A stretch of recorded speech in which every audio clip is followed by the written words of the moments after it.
کسی کی موت کے بعد لوگ ہمیشہ مبہوت سے ہو کے رہ جاتے ہیں۔ موت کی آمد کو پوری طرح سمجھنا اور اپنے آپ کو اس پر یقین لانے کے لیے تیار کرنا بڑا مشکل ہوتا ہے۔ مگر پھر بھی جب چارلز نے دیکھا کہ ایما ہلتی جلتی ہی نہیں تو وہ اس کے اوپر گر پڑا اور رو رو کے کہنے لگا، اچھا رخصت، اچھا رخصت۔ اومے اور کانیوے اسے کمرے سے باہر کھینچ لائے۔ ضبط سے کام لیجئے، بہت اچھا، اس نے ہاتھ چھڑانے کی کوشش کرتے ہوئے کہا۔ میں اب چپ ہوا جاتا ہوں، بالکل نہیں روؤں پیٹوں گا، مگر مجھے چھوڑ تو دو، میں اس کی شکل دیکھنا چاہتا ہوں، آخر کو میری بیوی ہے۔ اور وہ رونے لگا۔ رو لیجئے، دوا فروش نے کہا، فطرت کا تقاضا ہے، اسے پورا ہونے دیجئے، اس سے آپ کو قرار آ جائے گا۔ چارلز اس وقت کسی بچے سے بھی زیادہ کمزور ہو رہا تھا۔ ان لوگوں نے اسے نیچے لے جا کے نشست کے کمرے میں بٹھا دیا اور اس نے چوں تک نہیں کی۔ مونسر اومے جلدی ہی اپنے گھر چلا گیا۔ چوک میں اسے اندھا ملا۔ وہ اس امید میں گھسٹتا گھسٹتا یونویل چلا آیا تھا کہ یہاں مرہم مل جائے گا، اور وہ ہر گزرنے والے سے دوا فروش کا پتہ پوچھ رہا تھا۔ خوب خوب، جیسے مجھے دنیا کا اور کوئی کام ہی نہ ہو۔ میں کیا کروں؟ اب خود ہی بھگتو، تھوڑی دیر تھم کے آنا۔ اور وہ جلدی سے دکان میں داخل ہو گیا۔ اسے 2 خط لکھنے تھے۔ بواری کے لیے کوئی سکون آور دوا تیار کرنی تھی، کوئی جھوٹ تراشنا تھا جس سے زہر خورانی کی بات چھپ جائے، اور اس واقعے کے متعلق فامال کے لیے مضمون لکھنا تھا۔ وہ لوگ الگ رہے جو اس انتظار میں تھے کہ اومے آئے تو پوری خبر معلوم ہو، اور جب سب یونویل والوں نے یہ کہانی سن لی کہ آئس کریم بناتے ہوئے ایما کو سنکھیا پر شکر کا دھوکہ ہو گیا تھا، تو اومے پھر بواری کے یہاں چلا آیا۔ مونسے اور کانی وے جا چکا تھا۔ اومے نے دیکھا کہ چارلز کھڑکی کے قریب آرام کرسی پر اکیلا بیٹھا کچھ احمقانہ سے انداز میں فرش کے پتھروں کو دیکھے جا رہا ہے۔ دوا فروش نے کہا، رسومات کے لیے اب آپ ہی وقت مقرر کر دیجئے۔ کیوں؟ کون سی رسومات؟ پھر وہ خوف زدہ آواز میں ہکلاتے ہوئے بولا، نہیں یہ نہیں، میں چاہتا ہوں کہ وہ بس اسی کمرے میں رہے۔ اومے نے اس خیال سے کہ میرے چہرے سے کچھ ظاہر نہ ہونے پائے پانی کا برتن اٹھا لیا اور الماری کے پاس جا کے گملوں میں پانی دینے لگا۔ او ہو شکریہ، چارلز نے کہا، تم بڑے اچھے ہو۔ مگر وہ اپنی بات ختم نہیں کر سکا۔ دوا فروش کے اس فعل نے اس کے دل میں سینکڑوں یادیں جگا دی تھیں جو اس کا گلا گھونٹے ڈال رہی تھی۔ پھر اس کا دھیان بٹانے کے لیے اومے نے یہ مناسب سمجھا کہ پھولوں کی غور و پرداخت کا ذکر چھیڑ دیا جائے۔ اس نے بتایا کہ پودوں کو نمی اور حرارت کی ضرورت ہوتی ہے۔ چارلز نے تائید میں سر جھکا دیا۔ پھر اب اچھا موسم بھی بڑی جلدی شروع ہونے والا ہے۔ ہوں، بواری نے کہا۔ دوا فروش کو کوئی بات نہ سوجھ رہی تھی، اور کچھ نہیں تو وہ کھڑکی کا پردہ ہی کھینچنے لگا۔ او ہو، وہ سامنے مونسر توواش جا رہے ہیں، چارلز نے مشین کی طرح دہرایا، مونسر توواش جا رہے ہیں۔ اومے کی ہمت نہ پڑی کہ دوبارہ تجہیز و تکفین کے انتظام کا ذکر چھیڑے۔ بہرحال پادری نے کسی نہ کسی طرح چارلز کو ایسی باتیں سننے پر راضی ہی کر لیا۔ وہ اپنے مطلب میں بند ہو گیا، قلم اٹھایا اور کچھ دیر سبکیاں لینے کے بعد لکھا، میں چاہتا ہوں کہ اسے بیاہ کے جوڑے میں دفن کیا جائے، جوتے سفید ہوں اور سر پر ہار بندھا ہو، اس کے بال کندھوں پر پھیلا دیے جائیں، تابوت 3 ہوں، ایک شاہ بلوط کا، ایک مہاگنی کا، ایک سیسے کا۔ مجھ سے کوئی بات نہ کرے، مجھ میں طاقت آ ہی جائے گی۔ ان سب تابوتوں کے اوپر ہری مخمل کی چادر ڈالی جائے، یہ میری خواہش ہے، اسے پورا کرنے کا انتظام کیجیے۔ ان دونوں آدمیوں کو بواری کے رومانی خیالات پر بڑا تعجب ہوا۔ دوا فروش فوراً اس کے پاس گیا اور کہا، یہ مخمل کی چادر تو مجھے بیکار سی بات معلوم ہوتی ہے، پھر خرچ، تمہیں اس سے کیا؟ چارلز نے چیخ کے کہا، میرے پاس سے جاؤ، تمہیں اس سے محبت تھوڑے ہی تھی، جاؤ۔ پادری اس کا بازو پکڑ کے اسے باغ میں لے آیا اور ٹہلانے لگا۔ اس نے دنیاوی چیزوں کی بے ثباتی پر واز کرنا شروع کر دیا۔ وہ کہنے لگا کہ خدا بڑی شان والا ہے، اس کے احکام کو چپ چاپ مان لینا چاہیے، شکایت نہیں کرنی چاہیے، بلکہ الٹا اس کا شکر بجا لانا چاہیے۔ چارلز نے کفر بکنا شروع کر دیا، مجھے تمہارے خدا سے نفرت ہے، بغاوت کا جذبہ ابھی تمہارے اندر سے گیا نہیں، پادری نے ٹھنڈا سا سانس لے کر کہا۔ بواری اس وقت کہیں دور پہنچا ہوا تھا۔ وہ دیوار کے ساتھ ساتھ جعفری کے قریب لمبے لمبے قدم رکھتا چل رہا تھا اور دانت پیس رہا تھا۔ اس نے آسمان کی طرف ایسی قہرآلود نظروں سے دیکھا جیسے گالیاں دے رہا ہو، مگر ایک پتی تک نہیں ہلی۔ ہلکی ہلکی پھوار پڑ رہی تھی۔ چارلز کا سینہ کھلا ہوا تھا۔ آخرکار وہ سردی کے مارے کانپنے لگا۔ چنانچہ وہ اندر چلا گیا اور باورچی خانے میں جا بیٹھا۔ 6 بجے چوک میں سے ایسی آواز آئی جیسے پرانا لوہا کھڑکھڑ بول رہا ہو۔ یہ ایرو ویل تھی جو ابھی شہر سے واپس آئی تھی۔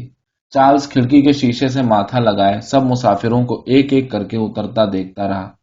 فیلیسیتے نے اس کے لیے دیوان خانے میں بستر بچھا دیا۔ وہ اس پر جا پڑا اور سو گیا۔ مونسور اومے فلسفی تھا مگر مردوں کا احترام کرتا تھا۔ اس نے بیچارے چارلز کے خلاف اپنے دل میں کوئی شکایت نہیں رکھی۔ شام کو وہ لاش کے پاس بیٹھنے کے لیے پھر چلا آیا اور 3 کتابیں اور ایک سادہ کاپی ساتھ لیتا آیا کہ پورے واقعات لکھتا جائے۔ مونسور بورنی سہی وہاں موجود تھا۔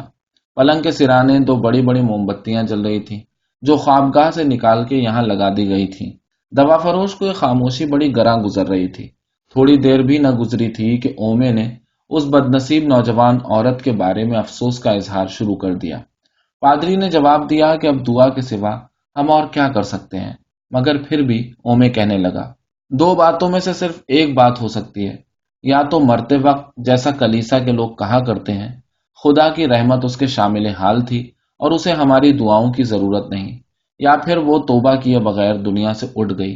کلیسا والوں کے محاورے میں یہی تو کہتے ہیں نا۔ اس صورت میں بورنی سعی نے اس کی بات کاٹ دی اور جزبز ہو کر بولا کہ دعا مانگنا تو بہرحال لازمی ہے۔ لیکن دوا فروش نے اعتراض کیا، خدا کو تو ہماری سب ضرورتوں کا علم ہے، دعا مانگنے سے کیا فائدہ؟ کیا؟ پادری نے چیخ کے کہا، دعا؟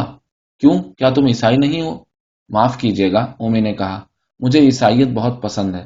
پہلی بات تو یہ ہے کہ اس مذہب نے غلاموں کو آزاد کر دیا، دنیا کو ایک ایسی اخلاقیات دی۔ سوال اس بات کا نہیں ہے۔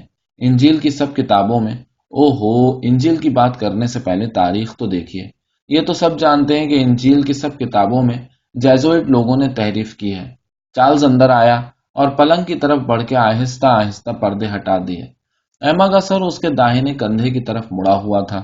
اس کا منہ کھلا تھا اور منہ کا کونا ایسا معلوم ہو رہا تھا جیسے چہرے کے نچلے حصے میں کالا کالا سوراخ ہو۔ اس کے دونوں انگوٹھے ہتھیلیوں کے اندر مڑے ہوئے تھے۔ پلکوں پر کچھ سفید سفید ریت سا پڑا تھا۔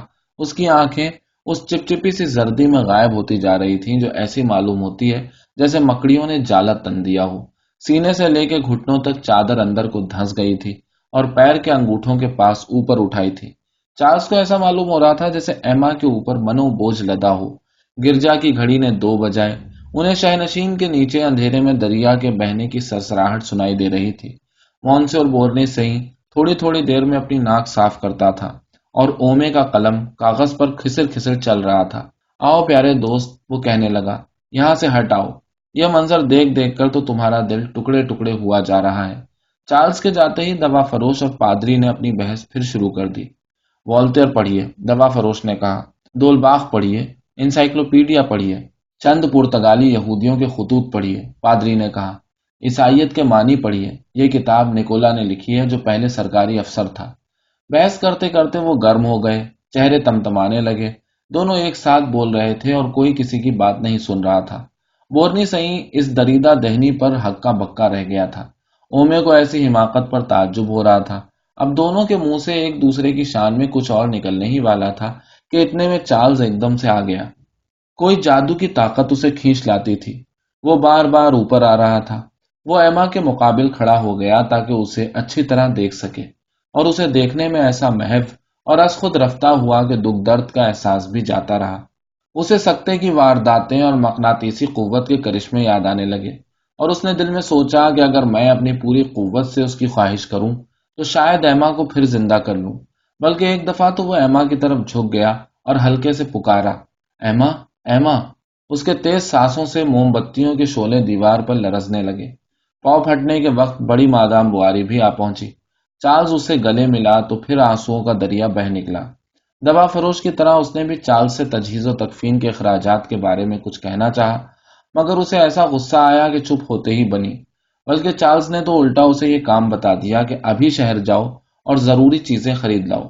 چارلز سارے تیسرے پہر اکیلا بیٹھا رہا۔ برت کو مادام اومے کے پاس بھیج دیا گیا تھا۔ فیلیسیتے اوپر کمرے میں مادام لفرانسوا کے ساتھ بیٹھی تھی۔ شام کو کچھ لوگ ملنے آئے۔ وہ اٹھ کھڑا ہوا، ان سے ہاتھ ملایا، مگر منہ سے ایک لفظ نہ نکلا۔ پھر وہ لوگ ایک دوسرے کے پاس بیٹھ گئے اور آگ کے سامنے ایک بڑا سا نصف دائرہ بنا لیا۔ وہ چہرے نیچے کیے ٹانگ پر ٹانگ رکھے ہلا رہے تھے اور تھوڑی تھوڑی دیر بعد ایک ٹھنڈا سا سانس لے لیتے تھے۔ ہر آدمی کو بے انتہا کوفت ہو رہی تھی، لیکن اوروں سے پہلے اٹھنے کی ہمت کسی کی بھی نہ پڑتی تھی۔ اومے 9 بجے واپس آیا۔ معلوم ہوتا تھا کہ پچھلے 2 دن میں بس اومے ہی چوک میں گیا ہے۔ وہ کافور اور دوسری خوشبوؤں کی پڑیوں سے لدا پھدا چلا آ رہا تھا۔ اس کے ہاتھ میں لاش پر چھڑکنے کے لیے کسی دوا کے پانی کی بڑی سی بوتل بھی تھی تاکہ بدبو نہ پھیلنے پائے۔ اس وقت ملازمہ مادام لفرانسوا اور بڑی مادام بواری ایما کو کپڑے پہنانے میں مشغول تھیں۔ وہ ایک لمبی سی کلفدار چادر نیچے کھینچ رہی تھی جو ایما کو اوپر سے لے کر ریشمی جوتوں تک ڈھکے ہوئے تھی۔ فیلیسیتے سبکیاں لے لے کر رو رہی تھی۔ آہ میری بیگم صاحب، میری بیگم صاحب، ذرا ان کی طرف دیکھو تو، سرائے والی نے ٹھنڈا سا سانس بھر کے کہا۔ اب بھی کیسی خوبصورت ہے، بس بالکل یہ معلوم ہوتا ہے کہ آپ کھڑی ہوئی۔ پھر انہوں نے جھک کے سر پر ہار باندھا۔ انہیں سر کو ذرا سا اٹھانا پڑا۔ ایما کے منہ سے کچھ کالا کالا سا مادہ بہہ نکلا جیسے قے آ رہی ہو۔ یا خدا، کپڑے کپڑے، ذرا کپڑے بچانا، مادام لفرانسوا نے چیخ کے کہا۔ ذرا آ کے مدد تو کرو، وہ دوا فروش سے بولی۔ کیوں، کیا ڈر لگ رہا ہے؟ مجھے ڈر؟ اس نے کندھے جھٹک کر جواب دیا۔ اچھی کہی، جب میں دوا سازی سیکھ رہا تھا تو میں نے ہسپتال میں ہر طرح کی چیزیں دیکھی ہیں۔ ہم لوگ تو چیر پھاڑ کے کمرے میں شراب بنایا کرتے تھے۔ موت سے فلسفی کو ڈر نہیں لگتا۔ جیسا میں اکثر کہا کرتا ہوں، میرا تو ارادہ ہے کہ اپنی لاش کسی اسپتال کو دے جاؤں گا تاکہ موت کے بعد بھی علم کی خدمت کر سکوں۔ پادری نے آتے ہی پوچھا کہ مونسیر بواری کیسے ہیں، اور دوا فروش کا جواب سن کے کہنے لگا، چوٹ ابھی تازی تازی ہے۔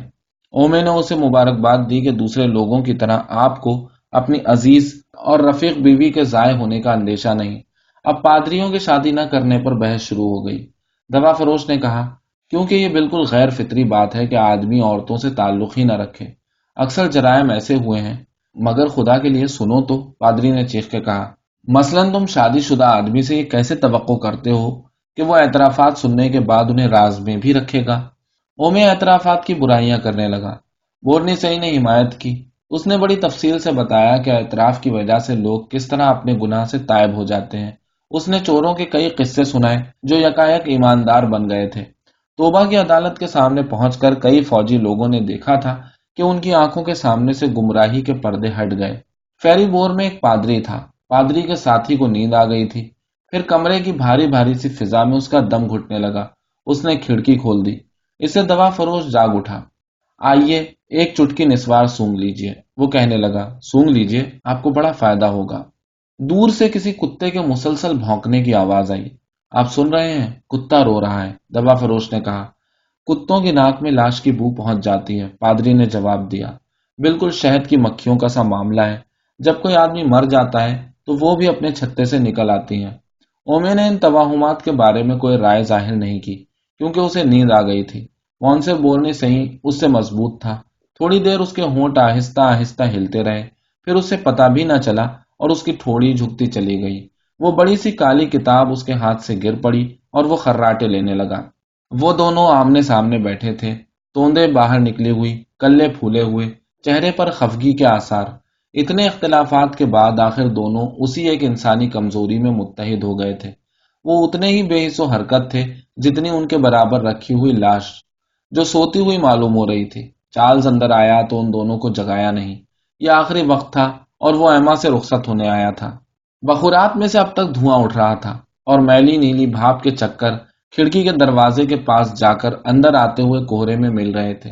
آسمان پر بس 2-4 تارے تھے اور رات کچھ گرم سی تھی۔ بتیوں میں سے موم کے بڑے بڑے قطرے پلنگ کی چادر پر ٹپک رہے تھے۔ چارلز ٹکٹکی باندھے موم بتیوں کو جلتے ہوئے دیکھتا رہا۔ ان کی زرد زرد لو کی چکا چوند سے اس کی آنکھوں میں تکلیف ہونے لگی۔ ایما کے ریشمی لباس میں ایسی آب و تاب تھی کہ وہ چاندنی کی طرح جھلملا رہا تھا۔ ایما اس کی تہوں میں کھوئی ہوئی تھی۔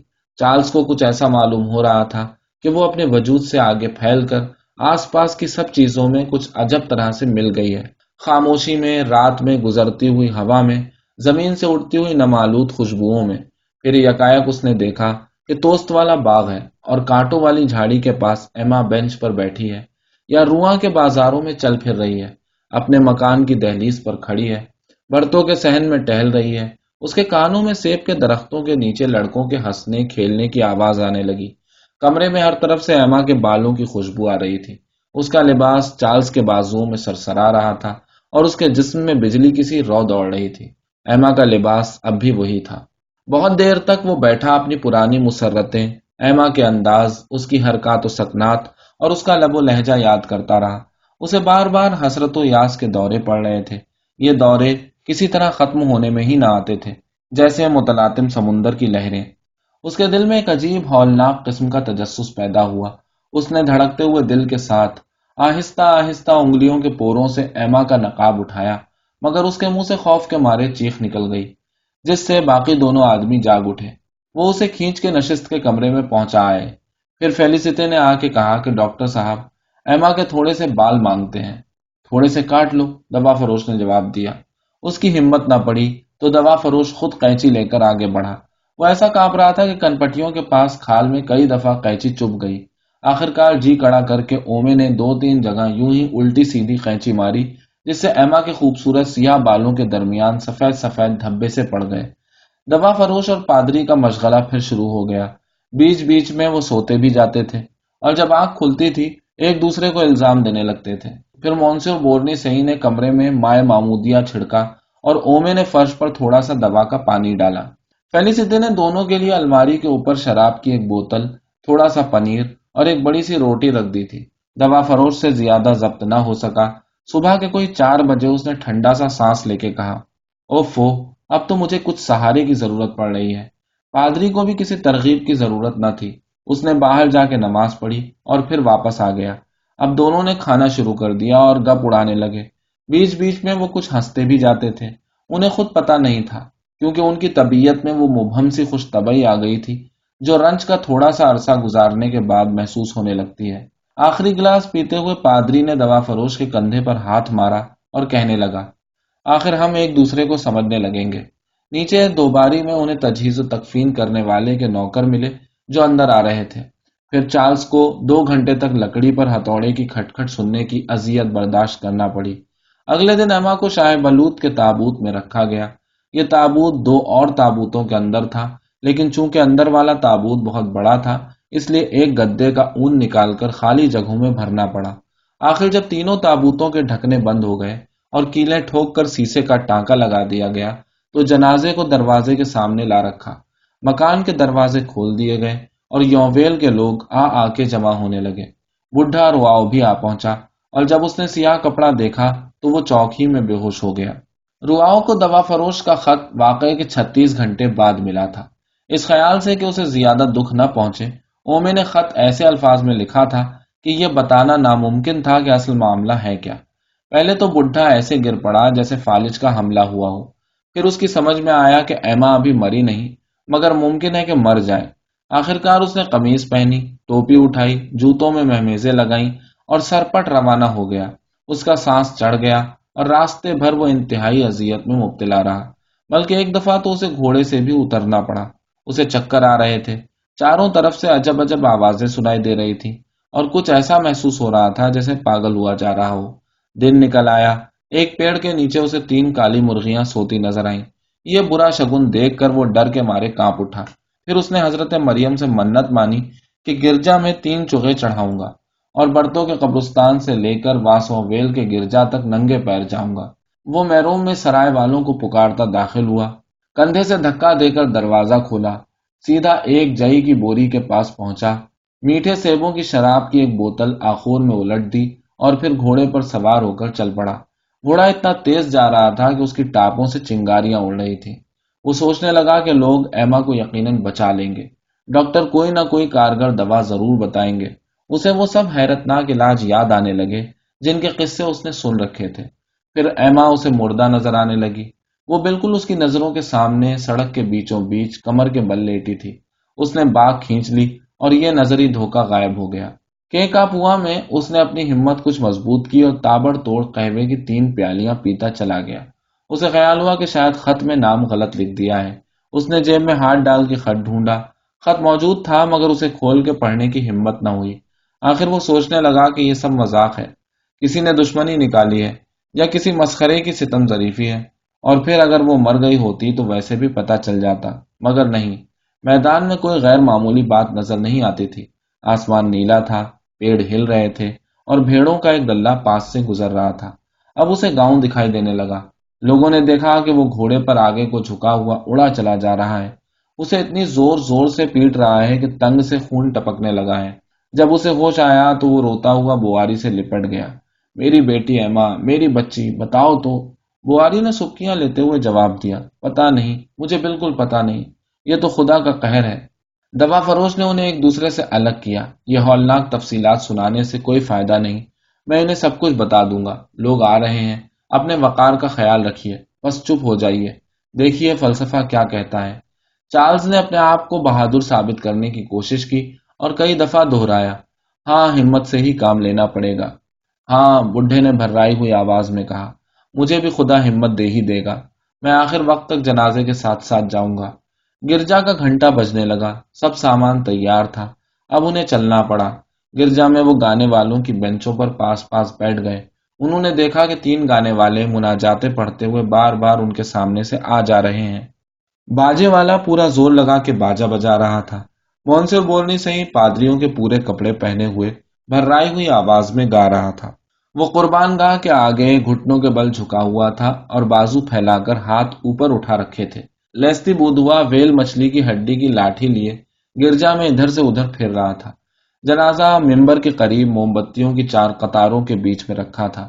چارلز کا جی چاہ رہا تھا کہ اٹھ کے یہ بتیاں بجھا دے، مگر وہ کوشش کر رہا تھا کہ کسی طرح میرے اندر بھی عبودیت اور عقیدت کا جذبہ پیدا ہو جائے، مجھے بھی آئندہ کی زندگی پر یقین آ جائے جب میں ایما کو پھر دیکھ سکوں۔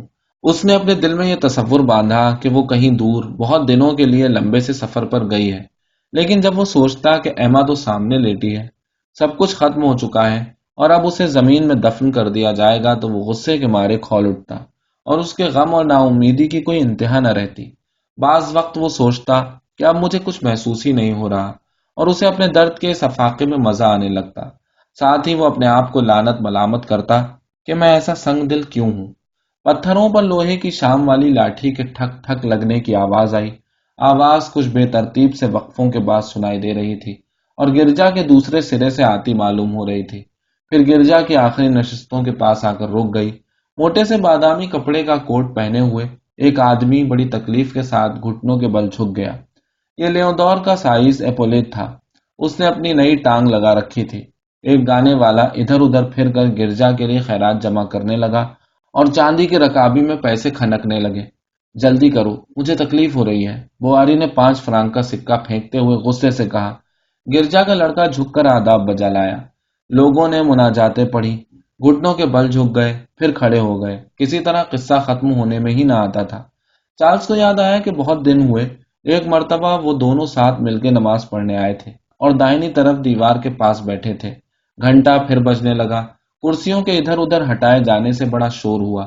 جنازہ اٹھانے والوں نے تابوت کے نیچے 3 لکڑیاں لگا لی اور سب لوگ گرجا سے روانہ ہو گئے۔ پھر زوشتے دکان کے دروازے پر نمودار ہوا۔ وہ پیلا پڑ گیا اور لڑکھڑاتا ہوا دوبارہ اندر چلا گیا۔ جلوس کو سامنے سے گزرتا دیکھنے کے لیے لوگ اپنی کھڑکیوں میں کھڑے تھے۔ چارلز تنا ہوا آگے آگے چل رہا تھا۔ وہ اپنے آپ کو بڑا ہمت والا دکھانے کی کوشش کر رہا تھا، اور جب کوئی آدمی اپنی گلی یا اپنے دروازے سے نکل کے بھیڑ میں آ کھڑا ہوتا تو وہ سر ہلا کے اسے سلام کرتا۔ 3 آدمی جنازے کے اس طرف تھے، 3 اس طرف۔ وہ کچھ کانپتے ہوئے آہستہ آہستہ چل رہے تھے۔ پادری اور گرجا میں گانے والے مناجات پڑھ رہے تھے۔ ان کی آوازیں کھیتوں میں گونج رہی تھیں اور ان کے اوپر نیچے ہونے کے ساتھ ساتھ اٹھ اور گر رہی تھی۔ بعض دفعہ یہ لوگ راستے کے پیچ و خم میں غائب ہو جاتے، مگر چاندی کی لمبی سلیب درختوں کے درمیان ہمیشہ اوپر اٹھی ہوئی نظر آتی تھی۔ عورتیں کالے چوغے پہنے سر والا حصہ پیچھے الٹے ساتھ ساتھ چل رہی تھی۔ ہر عورت کے ہاتھ میں ایک بڑی سی جلتی ہوئی موم بتی تھی۔ مناجاتوں کے تسلسل، موم بتیوں کی فراوانی، موم اور چوغوں کی ناخوشگوار بو کی وجہ سے چارلز کو ایسا محسوس ہو رہا تھا جیسے وہ کمزور پڑتا جا رہا ہو۔ تازہ تازہ ہوا چل رہی تھی، پودے لہلہا رہے تھے، سڑک کے کنارے کنارے جھاڑیوں کے اوپر اوس کے چھوٹے چھوٹے قطرے لرز رہے تھے۔ فضا میں ہر قسم کی مسرت آمیز آوازیں تیر رہی تھیں۔ کہیں دور کوئی گاڑی پگڈنڈی پر لڑکتی چلی جا رہی تھی، کہیں کوئی مرغا بار بار بول رہا تھا۔ سیب کے درختوں کے نیچے ایک بچھیری کلیلیں کر رہی تھی۔ صاف شفاف آسمان پر کنارے کنارے گلابی بادل نظر آ رہے تھے۔ بیلوں سے ڈھکی ہوئی جھوپڑیوں کے اوپر نیلا نیلا کوہرا ٹھہرا ہوا تھا۔ سامنے سے گزرتے ہوئے چارلز ہر احاطے کو پہچان رہا تھا۔ اسے اسی قسم کی صبحیں یاد آ رہی تھیں جب وہ کسی مریض کو دیکھنے کے بعد ایسے ہی احاطے سے نکل کر ایما کے پاس واپس جایا کرتا تھا۔ کالا کپڑا جس پر سفید تسبیحیں پڑی ہوئی تھی کبھی کبھی ہوا سے اوپر اٹھ جاتا اور تابوت نظر آنے لگتا۔ تھکے ہوئے تابوت اٹھانے والے اب اور آہستہ آہستہ چل رہے تھے۔ جنازہ ہچکولے کھاتا ہوا آگے بڑھ رہا تھا، جیسے کوئی کشتی ہر لہر کے ساتھ اوپر اٹھ جاتی ہو۔ جنازہ قبرستان پہنچ گیا۔ مرد سیدھے اس جگہ پہنچے جہاں گھاس کے بیچوں بیچ قبر کھودی گئی تھی۔ وہ چاروں طرف قطار باندھ کے کھڑے ہو گئے۔ پادری کچھ پڑھ رہا تھا اور وہ لال لال مٹی جو قبر کے دونوں طرف جمع تھی کونوں کے پاس سے کھسک کھسک کے ہلکے ہلکے اندر گر رہی تھی۔ جب چاروں رسیاں ٹھیک ہو گئیں تو تابوت کو ان کے اوپر رکھ دیا گیا۔ چارلز تابوت کو قبر میں اترتا دیکھتا رہا۔ معلوم ہوتا تھا کہ یہ ہمیشہ ہمیشہ کے لیے اندر اتر رہا ہے۔ آخر دھپ سے ایک آواز آئی، رسیوں کو اوپر کھینچا تو وہ چڑ چڑ بولنے لگی۔ لیستی بودوا نے بورنی سئی کو ایک پھاوڑا دے دیا۔ پادری بائیں ہاتھ سے تو پانی چھڑکنے لگا اور داہنے ہاتھ کی پوری قوت سے پھاوڑے میں مٹی بھر کے اس نے اندر پھینک دی۔ تابوت کی لکڑی پر کنکر لگے تو وہ ہولناک آواز نکلی جو ہمیں ابد کی آواز بازگشت معلوم ہوتی ہے۔ پادری نے مائع معمودیہ کی سراہی اپنے پاس والے آدمی کو پکڑا دی۔ یہ اومے تھا۔ اس نے سراہی کو بڑی سنجیدگی سے اپنے ہاتھوں میں پھرایا اور اسے چارلز کی طرف بڑھا دیا۔ چارلز گھٹنوں کے بل مٹی کے ڈھیر پر گر پڑا اور مٹھیاں بھر بھر کے مٹی اندر پھینکنے اور رخصت رخصت چلانے لگا۔ اس نے ایما کی طرف اشارہ کر کر کے اپنے ہاتھ کے بوسے لیے۔ گھسٹتا ہوا قبر کے پاس جا پہنچا کہ میں اسی کے ساتھ دفن ہو جاؤں گا۔ لوگ اسے وہاں سے ہٹا لے گئے اور تھوڑی دیر میں اسے قرار آ گیا۔ اوروں کی طرح شاید وہ بھی ایک مبہم سی تسکین محسوس کرنے لگا کہ چلو بات ختم ہوئی۔ واپس ہوتے ہوئے بڈھا رواؤ چپ چاپ اپنا پائپ پینے لگا۔ اومے کے ضمیر کو یہ بات بڑی نامناسب معلوم ہوئی۔ اس نے یہ بھی دیکھا کہ مونسور بینے موجود نہیں تھا تو واش نماز کے بعد ہی بھاگ نکلا تھا اور وکیل کا ملازم تیودور نیلا کوٹ پہنے ہوئے تھا، جیسے کالا کوٹ مل ہی نہیں سکتا۔ بات یہ ہے کہ رواج تو اسی کا ہے اور اپنے مشاہدات دوسروں کو سنانے کے لیے وہ ایک گروہ سے دوسرے گروہ کے پاس جانے لگا۔ سب لوگ ایما کی موت پر افسوس کر رہے تھے، خاص طور سے لیوریو جو تجہیز و تکفین میں باقاعدہ شریک رہا تھا۔ بیچاری عورت، اس کی وجہ سے شوہر کو کتنی تکلیف اٹھانا پڑی۔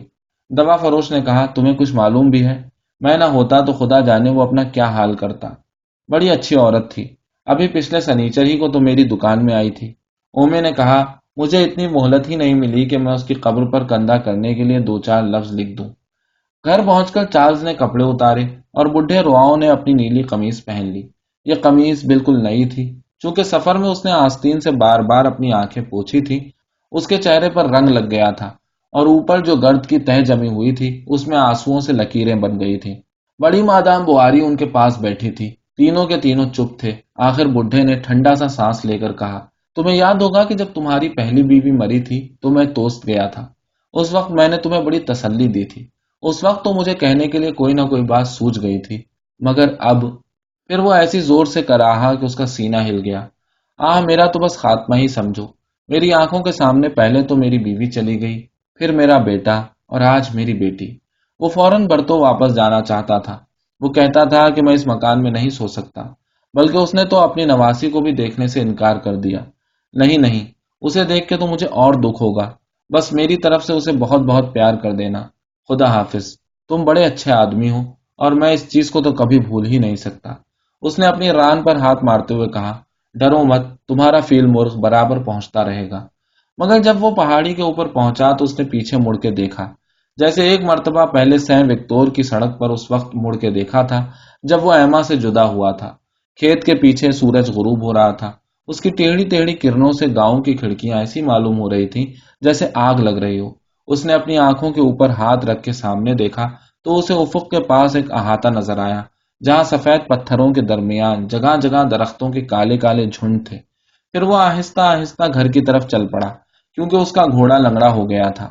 چارلز اور اس کی ماں تھک تو بہت گئے تھے، مگر اس رات وہ بہت دیر تک بیٹھے باتیں کرتے رہے۔ کبھی گزرے ہوئے زمانے کی باتیں کی، کبھی آگے کے بارے میں سوچا۔ وہ اب یوبیل میں آ رہے گی اور گھر کی دیکھ بھال کرے گی۔ اب وہ کبھی جدا نہیں ہوں گے۔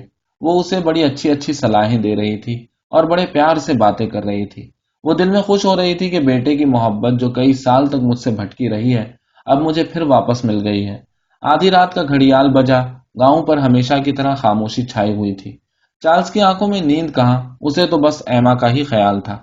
رودولف جو اپنا دل بہلانے کے لیے دن بھر جنگل میں مارا مارا پھرا تھا، اب اطمینان سے اپنی کوٹھی میں سو رہا تھا، اور وہاں رواں میں لیوں بھی سو رہا تھا۔ ایک اور آدمی تھا جو اس وقت جاگ رہا تھا۔ صنوبر کے درختوں کے درمیان قبر کے اوپر ایک لڑکا گھٹنوں کے بل جھکا رو رہا تھا۔ سبکیوں کے مارے اس کا برا حال تھا۔ حسرت و یاس کے زبردست بوجھ کے نیچے اس کا دل دھک دھک کر رہا تھا، مگر یہ حسرت اسے چاند سے زیادہ پیاری اور رات کی طرح عطا معلوم ہو رہی تھی۔ ایک دم سے پھاٹک چڑچڑایا۔ یہ لیستی بودوا تھا، وہ اپنا پھاوڑا بھول گیا تھا اور اب اسے لینے آیا تھا۔ اس نے جوشتے کو دیوار پر چڑھتے ہوئے پہچان لیا، اور آخر آج اسے پتا چل گیا کہ میرے آلوؤں کا چور کون ہے۔ اگلے دن چارلز نے بچی کو گھر بلوا لیا۔ اس نے آتے ہی اپنی ماں کو پوچھا۔ لوگوں نے اسے کہہ دیا کہ وہ کہیں گئی ہیں، وہاں سے تمہارے لیے کھلونے لے کے آئیں گی۔ برت نے ماں کو پھر کئی دفعہ یاد کیا، مگر آخر کار اسے بھول گئی۔ بچی کو ہنستا کھیلتا دیکھ کر چارلز کا دل ٹوٹا جا رہا تھا۔ اس کے علاوہ اسے دوا فروش کی ناقابل برداشت تسلیاں اور دلاسے بھی سہنے پڑ رہے تھے۔ مالی پریشانیاں پھر شروع ہو گئیں۔ مونسر لیوریو نے اپنے دوست وانسار کو ایک مرتبہ پھر اکسا دیا، اور چارلز کو بڑی کثیر رقموں کے تمسک لکھنے پڑے، کیونکہ وہ ایما کی چھوٹی سے چھوٹی چیز بیچنے کو بھی راضی نہیں ہوتا تھا۔ اس کی باتیں دیکھ دیکھ کر ماں کا ناک میں دم آ گیا۔ چارلز کو اپنی ماں سے بھی زیادہ غصہ آنے لگا۔ وہ بالکل بدل گیا تھا۔ ماں اس کے گھر سے چلی گئی۔ اب ہر آدمی اس سے ناجائز فائدہ اٹھانے کی کوشش کرنے لگا۔ میڈموزیل لاپرر نے 6 مہینے موسیقی سکھانے کا بل پیش کر دیا، حالانکہ ایما نے اس رسید کے باوجود جو اس نے بواری کو دکھائی تھی کبھی سبق لیا ہی نہ تھا۔ یہ تو ان دونوں عورتوں کے درمیان آپس میں طے ہو گیا تھا۔ لائبریری والے نے بھی 3 سال کے چندے کا مطالبہ کر دیا۔ میئر رولے نے کوئی 20 خطوں کے ٹکٹوں کے پیسے مانگے، اور جب چارلز نے تفصیلات پوچھی تو اس نے بڑے لحاظ سے کام لیتے ہوئے جواب دیا، مجھے پتا نہیں، یہ تو ان کی کاروباری باتیں تھیں، مجھے کیا خبر۔ چارلز جب کوئی قرض چکاتا تو ہر دفعہ یہی سوچتا کہ بس اب یہ آخری ہے، مگر اس کے بعد اور بل آنے لگتے۔ ان کا سلسلہ ختم ہی نہیں ہونے میں آ رہا تھا۔ اس نے جن مریضوں کا علاج کیا تھا انہیں حساب بھیجا، انہوں نے اس کی بیوی کے لکھے ہوئے خط دکھائے اور اسے معافی مانگنی پڑی۔ فیلیسیتے اب مادام بواری کے کپڑے پہنا کرتی تھی، مگر سب نہیں، کیونکہ چارلز نے بازے کپڑے اٹھا کے الگ رکھ لیے تھے۔ وہ ایما کے کمرے میں جا کے بند ہو جاتا اور یہ کپڑے نکال نکال کے دیکھا کرتا۔ فیلیسیتے تقریباً ایما کے قد کی تھی۔ چارلز اسے پیچھے سے دیکھتا تو اکثر دھوکا ہو جاتا اور وہ پکار کے کہتا، ذرا ٹھہرو، ذرا ٹھہرو۔ مگر ایسٹر کے ہفتے بھر بعد وہ تیودور کے ساتھ بھاگ گئی اور صندوق میں جو کپڑے بچے تھے وہ بھی لیتی گئی۔ انہی دنوں بیوہ دوپوئی نے اسے اطلاع دی کہ میرے بیٹے مونسر لیون دوپوئی کی شادی بونویل کی مدموزیل لیوکاد لے لبف سے ہو رہی ہے۔ چارلز نے اور مبارکبادوں کے ساتھ لیون کو یہ جملہ بھی لکھا، میری بیوی زندہ ہوتی تو وہ کیسی خوش ہوتی۔ ایک دن گھر میں یوں ہی اٹائیں سٹائیں ادھر سے ادھر پھر رہا تھا۔ گھومتے گھومتے وہ اوپر والی کوٹری میں چلا گیا۔ وہاں اسے جوتے کے نیچے چکنے کاغذ کی گولی سی محسوس ہوئی۔ اس نے اسے کھول کے پڑھا، ہمت سے کام لو ایما، ہمت سے، میں نہیں چاہتا کہ تم پر کوئی مصیبت آئے۔ یہ رودولف کا خط تھا جو صندوقوں کے بیچ میں زمین پر گر پڑا تھا۔ یہ خط جب سے وہیں پڑا رہا تھا، اب کھڑکی سے آنے والی ہوا نے اسے اڑا کے دروازے کے پاس لا ڈالا تھا، اور چارلز اسی جگہ ہکا بکا کھڑا ہو کر تک رہا تھا جہاں مدت ہوئی ایما حسرت و یاس سے چور ہو کر آ کھڑی ہوئی تھی۔ اس کا رنگ چارلز سے بھی زرد ہو رہا تھا اور اسے خودکشی کر لینے کا خیال آ رہا تھا۔ آخر چارلز کو دوسرے صفحے پر بالکل نیچے کی طرف چھوٹی سی رے لکھی ہوئی نظر آئی۔ اس کا کیا مطلب تھا؟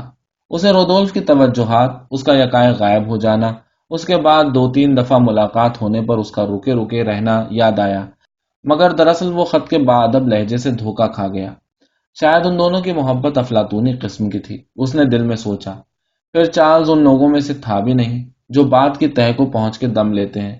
وہ ثبوتوں سے پچکتا تھا اور اس کا مبہم سا شبہ اس کے غم کی پہنائی میں کھو کے رہ گیا۔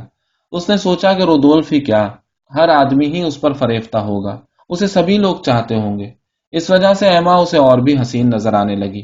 اس کے دل میں ایما سے ملنے کی بڑی تیز اور شدید خواہش پیدا ہوئی، جس نے اس کی حسرت و یاس کو اور بھڑکا دیا، اور جس کا کوئی حد و حساب ہی نہ تھا، کیونکہ اب یہ خواہش پوری نہیں ہو سکتی تھی۔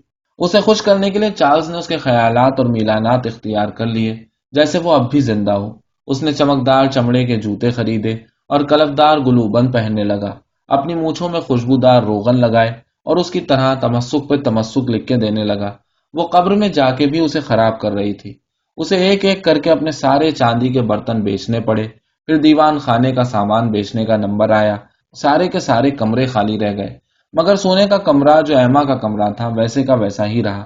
کھانے کے بعد چارلز وہاں چلا جاتا، وہ گول میز کو کھینچ کے آگ کے سامنے لے آتا اور ایما کی آرام کرسی کو بھی وہیں لا رکھتا۔ پھر وہ اس کرسی کے مقابل بیٹھ جاتا۔ چاندی کے ملمہ والے شمعدان میں موم بتی جل رہی ہوتی، برت اس کے پاس بیٹھی تصویروں میں رنگ بھرا کرتی۔ جب وہ دیکھتا کہ بچی بہت خراب کپڑے پہنے ہوئے ہیں، اس کے جوتوں میں فیتے نہیں ہیں اور اس کا فراک بغل کے پاس سے لے کر کولے تک پھٹا ہوا ہے، تو اسے بڑا دکھ ہوتا۔ نوکرانی اس کی دیکھ بھال ہی نہیں کرتی تھی، مگر بچی ایسی حسین اور پیاری تھی، اس کا چھوٹا سا سر ایسی نزاکت سے آگے کو جھک جاتا اور اس کے خوبصورت بال گلابی گلابی گالوں پر لٹک آتے کہ چارلز خوشی کے مارے پھولے نہ سماتا، مگر اس خوشی میں تلخی بھی شامل ہوتی، جیسے وہ شراب جو کچی رہ گئی ہو اور جس میں سوکھے ہوئے انگوروں کا سا مزہ ہو۔ وہ اس کے ٹوٹے ہوئے کھلونے ٹھیک کرتا، پٹھے کے آدمی بنا کے دیتا، پھٹی ہوئی گڑیاں سیتا، پھر اگر کہیں اسے سینے کے سامان کا صندوقچہ دکھائی دے جاتا، کوئی ادھر ادھر پڑا ہوا فیتا یا میز کی دراڑ میں کوئی پن نظر آ جاتا، تو اسے پرانی باتیں یاد آنے لگتی اور اس کی شکل سے ایسا رنج ٹپکنے لگتا کہ بچی بھی غمگین ہو جاتی۔ اب اسے کوئی ملنے نہیں آتا تھا، کیونکہ سوچتے ہیں رواں بھاگ گیا تھا، جہاں اسے ایک پنساری کی دکان میں نوکری مل گئی تھی۔ دوا فروش کے بچے اس کی بچی سے ملنا بہت کم کرتے جا رہے تھے۔ سماجی رتبے میں فرق کے خیال سے مونسر اومے کو میل جول قائم رکھنے کی ایسی فکر نہیں رہی تھی۔ دوا فروش کے مرہم سے اندھے کو کوئی فائدہ نہیں ہوا تھا، چنانچہ اندھا بواگلی اوم کی پہاڑی پر واپس چلا گیا تھا۔ وہاں اس نے مسافروں کو دوا فروش کے ناکارہ علاج کا حال اتنا زیادہ سنایا کہ جب اومے شہر جاتا تو اس ڈر سے ایروویل کے پردوں کے پیچھے چھپ جاتا کہ کہیں اندھے سے مٹ بھیڑ نہ ہو جائے۔ اسے اندھے سے بڑی نفرت تھی، اپنی شہرت قائم رکھنے کے خیال سے وہ چاہتا تھا کہ کسی طرح اس سے پیچھا چھٹ جائے۔ اس نے اندھے پر بڑا خفیہ وار کیا، جس سے اس کے ذہن کی گہرائی، اس کی خود پرستی اور کمینے پن کا پتہ چلتا ہے۔ چنانچہ لگاتار 6 مہینے تک فینال دروہاں میں اس قسم کے ادارتی مضمون نظر آتے رہے۔ پکاردی کے زرخیز میدانوں کی طرف سے جن لوگوں کا گزر ہوا ہے، انہوں نے بواگلی اوم کی پہاڑی کے پاس ایک فقیر دیکھا ہوگا، جس کے چہرے پر بڑے خوفناک قسم کا زخم ہے۔ وہ گڑ گڑا کے بھیک مانگتا ہے، ہر آدمی کو تنگ کرتا ہے، سب مسافروں سے باقاعدہ خراج وصول کرتا ہے۔ کیا ہم ابھی تک آزمینہ وسطیٰ کے ہولناک دور میں ہیں، جب آوارہ گردوں کو پوری آزادی حاصل تھی کہ بازاروں میں آ کے اپنے کوڑ اور کنٹھ مالا کی نمائش کریں، جنہیں وہ صلیبی جنگوں سے واپس لے کے آئے تھے؟ آوارہ گردی کے خلاف جو قانون بنے ہوئے ہیں، ان کے باوجود ہمارے عظیم الشان شہروں کے باہر فقیروں کی ٹولیاں اب بھی پھرتی ہیں۔ کچھ فقیر اکیلے نظر آتے ہیں۔ یہ لوگ شاید اوروں سے کم خطرناک نہیں ہیں۔ ہمارے حکام کیا کر رہے ہیں؟ پھر اومے اپنی طرف سے واقعات گڑھنے لگا۔ کل بواگلیوم کی پہاڑیوں کے قریب ایک شریر گھوڑا اور اس کے بعد ایک حادثے کی کہانی تھی جو اندھے کی موجودگی سے ہوا تھا۔ اس نے یہ سارا کام ایسی خوبی سے کیا کہ فقیر کو جیل میں بند کر دیا گیا، مگر وہ پھر چھوٹ آیا۔ آتے ہی اس نے وہی بات پھر شروع کر دی اور اومے نے بھی اچھی خاصی کھینچا تانی ہو رہی تھی۔ فتح اومے کی ہوئی، کیونکہ اس کے دشمن کو عمر بھر کے لیے خیرات خانے میں بند کر دیا گیا۔ اس کامیابی سے اس کی ہمت اور بڑھ گئی۔ اب یہ ہونے لگا کہ کوئی کتا گاڑی کے نیچے آ جائے، کوئی کھلیان جل جائے، اس علاقے میں کوئی آدمی کسی عورت کو پیٹے، اسے لوگوں کو فوراً اطلاع دینی ضرور تھی۔ ایسے موقعوں پر اسے ہمیشہ ترقی کی محبت اور پادریوں کی نفرت گرماتی تھی۔ وہ ابتدائی اور کلیسائی مدرسوں کا موازنہ کرتا اور کلیسائی مدرسوں کے نقص نکالتا۔ گرجا کو 100 فرانک کی مدد دینے کا سوال ہوتا تو سینٹ بارتولومیو کا قتل عام یاد دلاتا۔ سرکاری افسروں کی بے ایمانیوں کا پردہ چاک کرتا اور لوگوں کو نئے خیالات سے روشناس کراتا۔ یہ اسی کا فقرہ ہے۔ وہ بڑے زور و شور سے مطالعہ کر رہا تھا اور اب خطرناک ہوتا جا رہا تھا، مگر صحافت کی تنگ حدود میں اس کا دم گھٹنے لگا تھا اور اب کوئی کتاب، کوئی تصنیف اس کے لیے لازمی تھی۔ چنانچہ اس نے ایک کتاب لکھی جس کا نام تھا یوویل کے علاقے کے عمومی اعداد و شمار اور آب و ہوا کے متعلق اشارات۔ اعداد و شمار سے وہ فلسفے پر جا پہنچا۔ وہ بڑے بڑے سوالات سے الجھنے لگا، سماجی مسئلہ، غریب طبقوں کے اخلاق کی درستی، مچھلیوں کی غور و پرداخت، ربڑ کی پیداوار، ریلیں وغیرہ وغیرہ۔ بلکہ اب تو اسے متوسط طبقے سے متعلق ہونے پر شرم آنے لگی۔ اس نے فنکارانہ انداز اختیار کر لیا اور تمباکو پینے لگا۔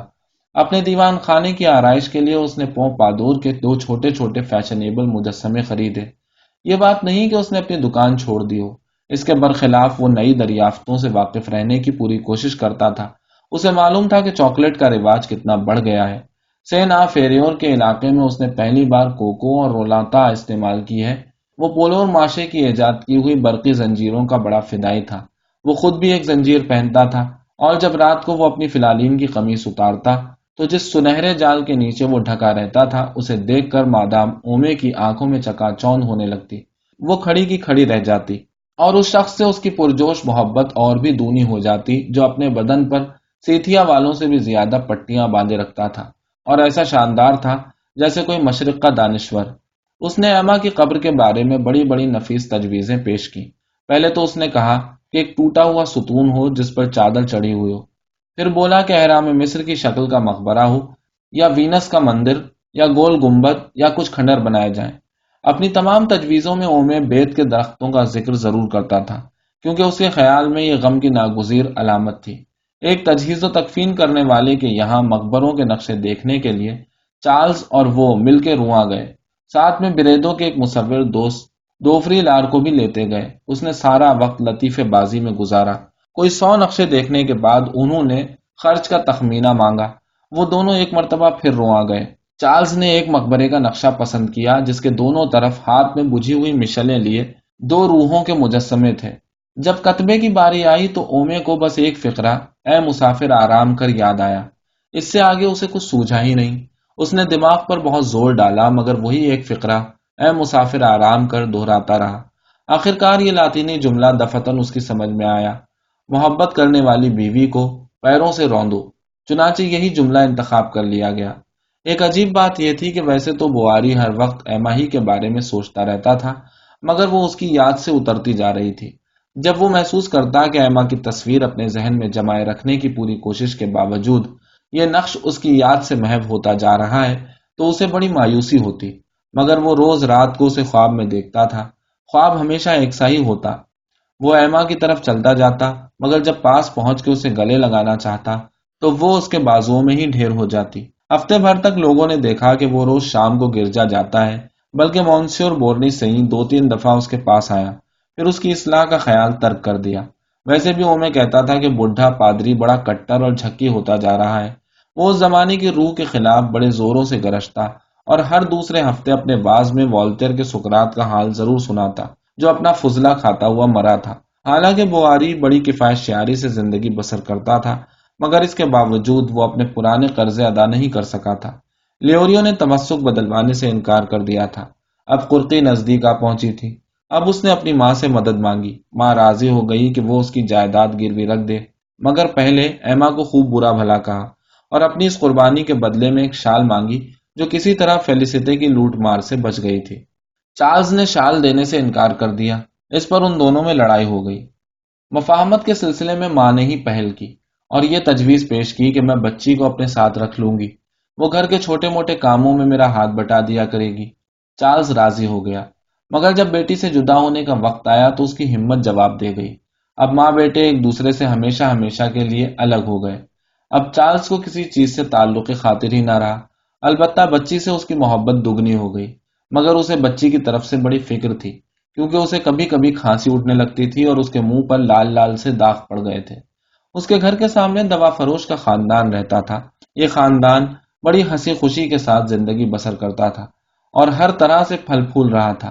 ناپولیوں معمل میں دوا فروش کی مدد کرتا تھا، ایتالی اس کے لیے گول ٹوپیاں بنتی، ایرما مربوں پر ڈھکنے کے لیے گول گول کاغذ کاٹتی، اور فرانکلین فیثاغورس کے سارے پہاڑی ایک سانس میں سنا دیتا۔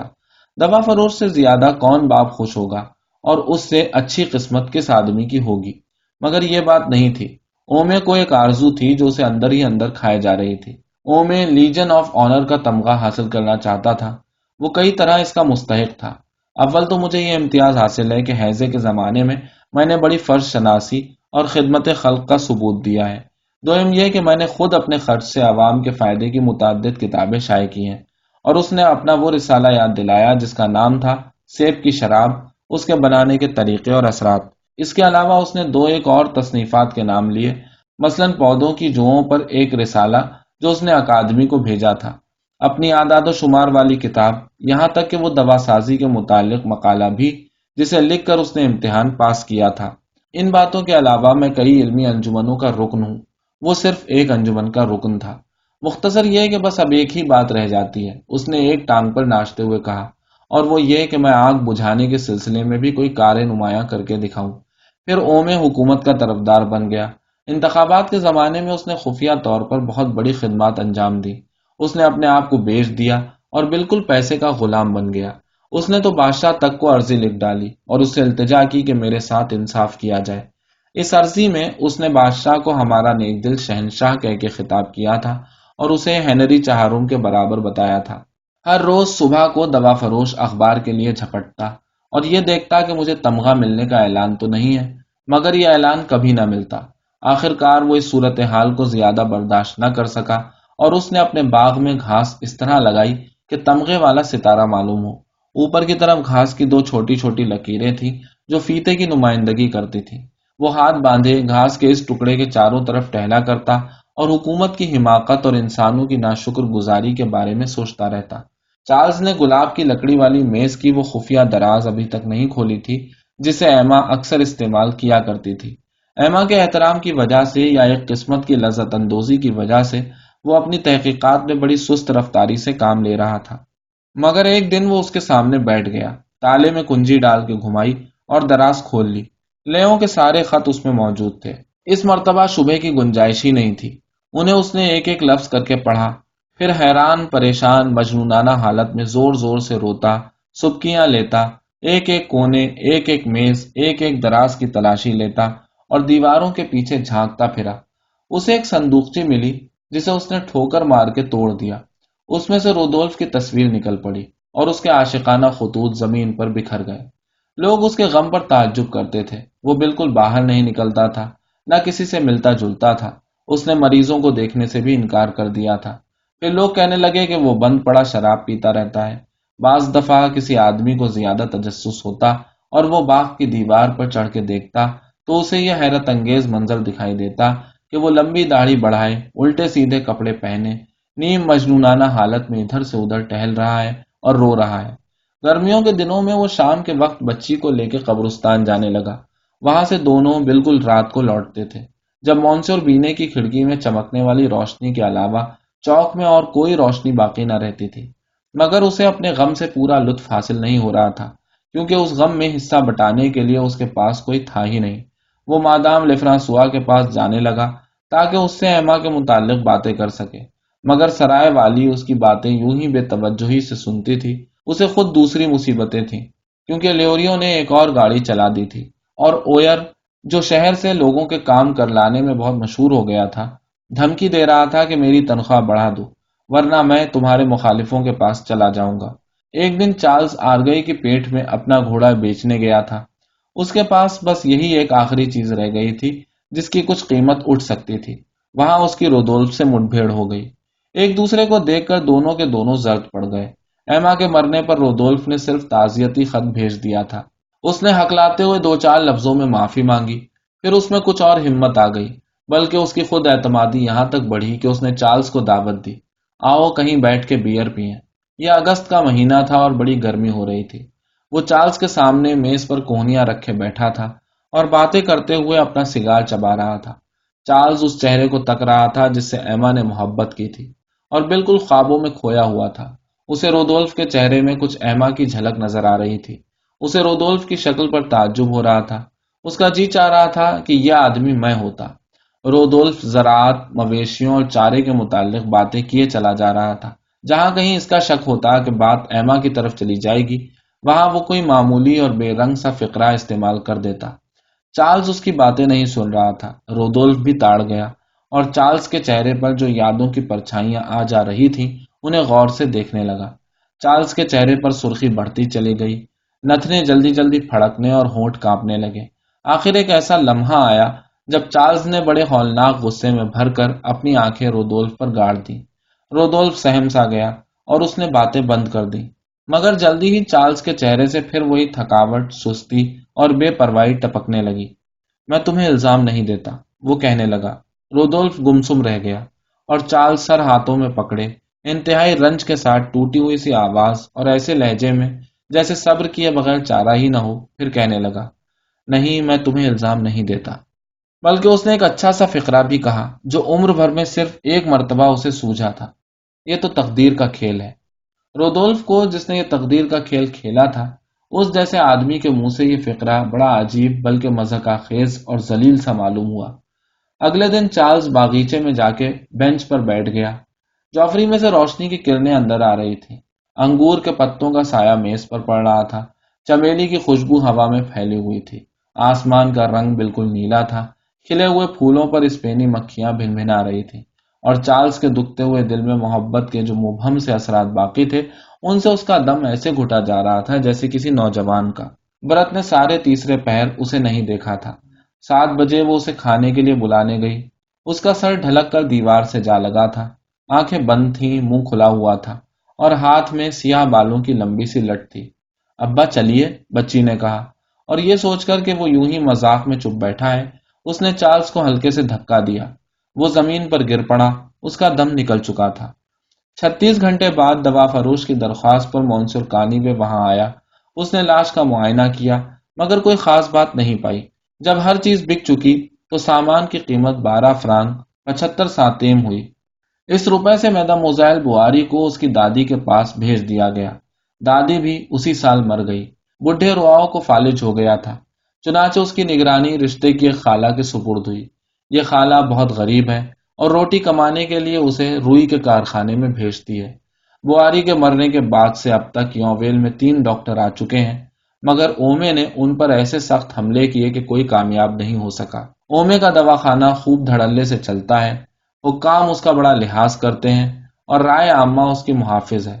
اسے حال ہی میں لیجن آف آنر کا تمغہ ملا ہے۔